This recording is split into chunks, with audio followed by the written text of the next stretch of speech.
अब हम देखते हैं ये फिफ्थ क्वेश्चन। तो ये फिफ्थ क्वेश्चन आपको क्या कहता है, the printed price of an article is कितना है भैया, इसका 50,000 रुपये है। The manufacturing allowed discount, manufacturing allow कितना करता है भाई, 50,000। तो मैन्युफैक्चरिंग अलाउड डिस्काउंट 20% करता है डीलर ए को, और जो डीलर ए होता है वो डीलर बी को बेचता है 20%, यानी 12% मार्केट प्राइस से डिस्काउंट। फिर उसके बाद जो बी होता है वो डीलर कंज्यूमर यानी ग्राहक को बेचता है 5% एबव द मार्केट प्राइस पे। तो अब इसके बाद आपको कैलकुलेट करनी है the price of the dealer का article including GST, the price of article paid by the dealer B को, और amount paid by the customer यानी कस्टमर या कंज्यूमर। तो मेन चीज आप ये रखिए, इसमें 2-3 चीजें हैं। एक भाई डीलर है, डीलर ए है, एक डीलर तुम्हारा बी है, और फिर ये कंज्यूमर को दे देता है यानी कस्टमर को या कंज्यूमर को। अब ये बात याद रखना, ये जो डीलर है ये आपको प्रिंटिंग प्राइस का होता है, मैन्युफैक्चरिंग अलाउड 20% पे देता है। इसको कितने पे देगा भाई, 20% पे, 20% इसका डिस्काउंट है। अब ये जो है इसने मैन्युफैक्चरिंग से खरीदा, मैन्युफैक्चर से खरीदा, उसने इसको 20% का डिस्काउंट दिया। यानी मोटी तौर पे एक बात याद रख लो आप कि 20% का इसने डिस्काउंट दिया, इसने कितने का डिस्काउंट दिया, इसको बेचा 12% का, इसने इसको डिस्काउंट दिया 12% का। जो बी ने कंज्यूमर को दिया उसने 5% एबव दिया, यानी उसने प्रॉफिट पे दिया है। एक बात याद रखना, 5% एबव, 5% ज्यादा कर दिया। अब आप ये देखिए जो 50,000 है ये आपका एमआरपी प्राइस है, क्या है भैया 50। अब आप एक सीधी सी बात है, ये कितने का पड़ेगा इसको भाई, यानी डीलर ए कितना देगा, डीलर ए पेड करेगा मैन्युफैक्चरिंग को कितना पेड करेगा भैया, सबसे पहले तो एमआरपी लिख दो, गुड डिस्काउंट,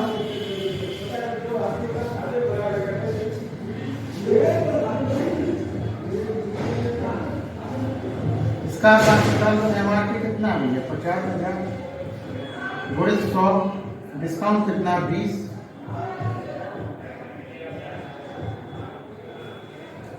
यानी इसका आपको सीधा आंसर आएगा, यानी आपका आंसर आया 40,000।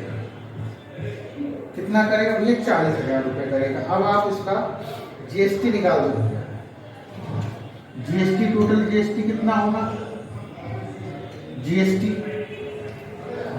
सहित या इंक्लूडिंग जीएसटी या इंक्लूडिंग जीएसटी, जीएसटी इंक्लूडिंग कितनी कॉस्ट होगी भैया 40,000 था, गुड 100 प्लस जीएसटी कर दीजिए, जीएसटी 18% ही है,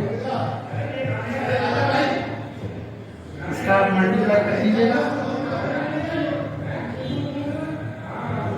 आपका यहाँ चार्ज कितना है,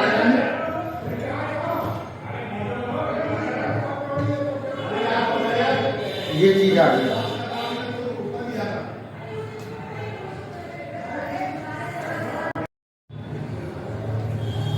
चलिए अब ये तो डीलर ए का आपको निकाल दिया, अब आप डीलर बी का निकालिए।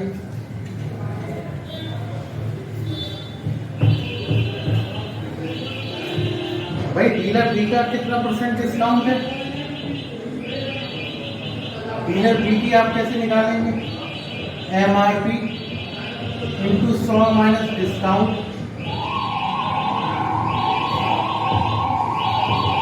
एमआरपी कितनी है भैया 50,000, डिस्काउंट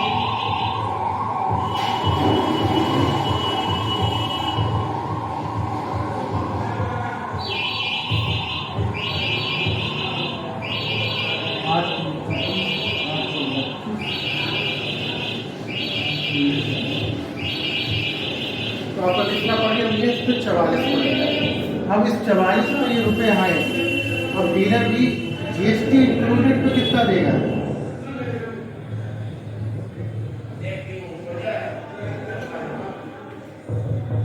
44 जीएसटी आप निकाल दीजिए 118,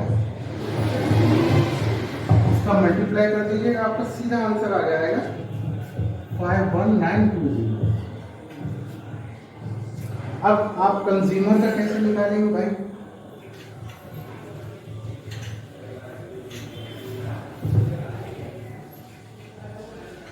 अब कंज्यूमर को एमआरपी पे इंक्लूडेड दिया प्रॉफिट है, तो जो कंज्यूमर कितना देगा भाई?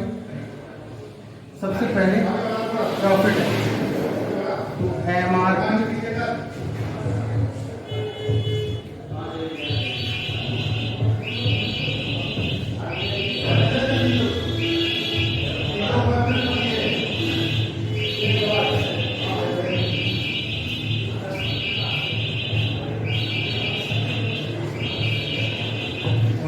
यहाँ से 525 रुपये तो एमआरपी उसने बढ़ा दिया भाई, इसका 5% प्रॉफिट एवं कर दिया। अब इस 525 पे जीएसटी लगेगी, जीएसटी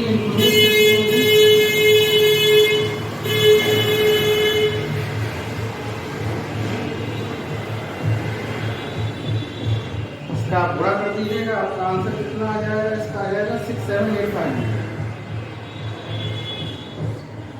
ये क्वेश्चन आपका काफी बढ़िया क्वेश्चन है। 18 है, एक मैन्युफैक्चरर से खरीदता है, परसेंटेज लेता है छूट, दूसरा बी लेता है, फिर बी को बेचता है, बी कंज्यूमर को बेचता है, कंज्यूमर को 5% एवोक पे बेचता है, यानी इसका प्राइस 5% बढ़ जाएगा।